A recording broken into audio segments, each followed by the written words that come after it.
al-Mu'mineen Ali ibn Abi Talib alayhi salatu wasalam is our Imam, and he has guided us so that we can perfect our lives.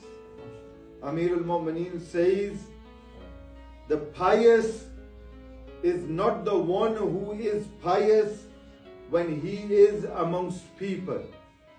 The pious is not pious when he is amongst people, but the pious is that person who is pious when he is alone.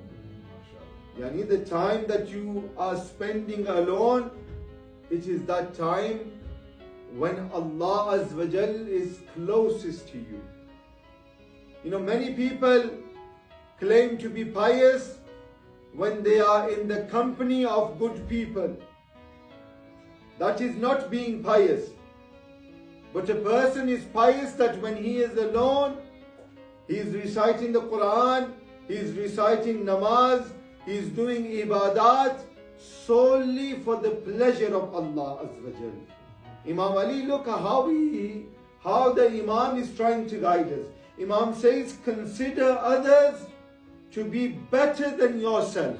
Consider others to be better than yourself, but never consider yourself to be better than others.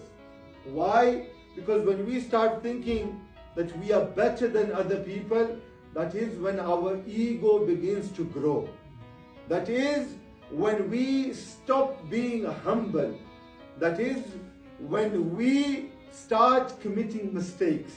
When a person wants to be pious, then he needs to humble himself in the presence of Allah Azza wa Jal.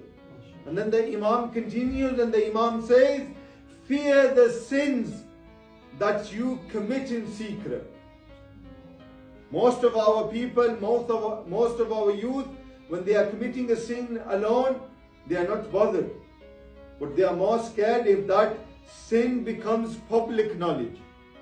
But look at how the Imam is trying to educate us. Imam says, fear the sins that you commit in secret, because the witness of those sins is the judge himself.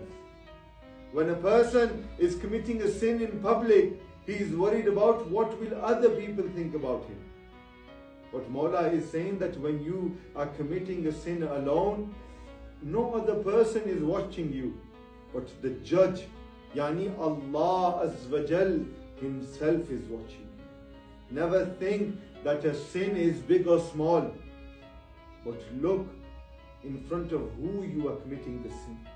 The Lord, the creator of the worlds, our Malik, Ra'uf ar-Rahim, Allah Azza wa Jal.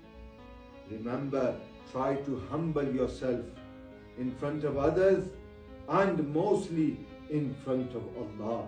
And the only way we can do that is by constantly doing tawbah, by reciting Astaghfirullah Rabbi wa atubu.